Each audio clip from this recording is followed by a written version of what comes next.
Hi friends, అస్సలాముఅలైకుం. ఇక్కడ నేను ముల్లొంకాయ curry వండుతున్నాను.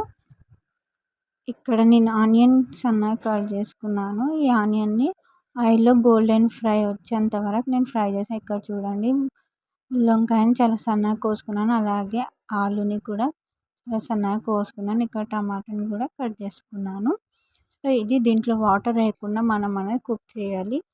నేను గోల్డెన్ కలర్ అయింది. ఇప్పుడు జింజర్ గార్లిక్ పేస్ట్ వేసాను.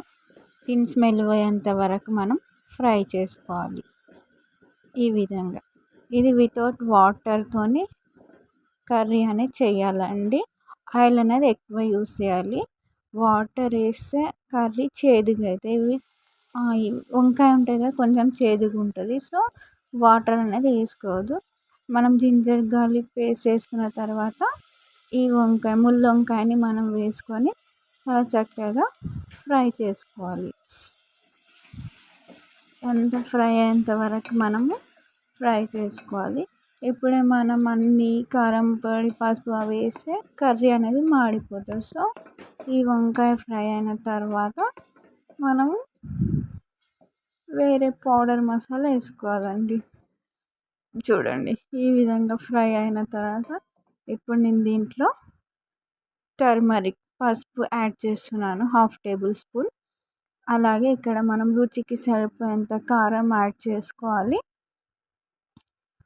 అండ్ రుచికి సరిపోయేంత సాల్ట్ కూడా యాడ్ చేసుకొని చాలా చక్కగా మిక్స్ చేసుకోండి. వాటర్ అనేది కొంచెం కూడా యాడ్ చేసుకోవద్దు. మీరు ఒకవేళ కావాలంటే సిమ్లో పెట్టైనా కుక్ చేసుకోండి, బట్ వాటర్ అయితే యాడ్ చేయొద్దు. వాటర్ యాడ్ చేస్తే ఈ కర్రీ చేదైపోతే టేస్ట్ ఉండదు. ఇక్కడ చూడండి, నేను జీలకర్ర ధనియాల పౌడర్ యాడ్ చేస్తున్నాను.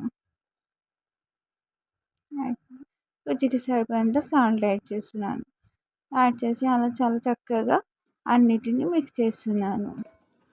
కొంచెం ఈ మిర్చి స్మెల్ ఉంటుంది కదండి, అది పోయేంత వరకు ఫ్రై చేసి తర్వాత టమాటోలు అనేది యాడ్ చేస్తున్నాను. టమాటాలు యాడ్ చేసి దాని వాటర్ వెళ్తాయి కదా, చూడండి, టమాటో మగ్గినంత వరకు మనం కుక్ చేయాలి.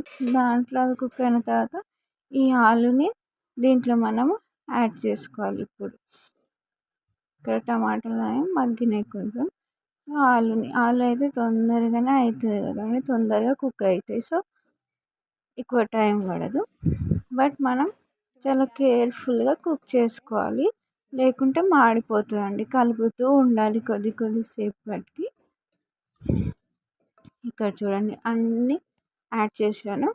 ఈ విధంగా కర్రీ అయితే చాలా టేస్టీగా ఉంటుంది. అండ్ ఈ కర్రీ వల్ల చాలా హెల్త్ బెనిఫిట్స్ కూడా ఉన్నాయి. మీరు ఒకసారి ట్రై చేయండి. ఇక్కడ చూడండి, ఆయిల్ అనేది ఇలా పైకి రావాలి. కర్రీ అయితే రెడీ అయిపోయింది. Thank you.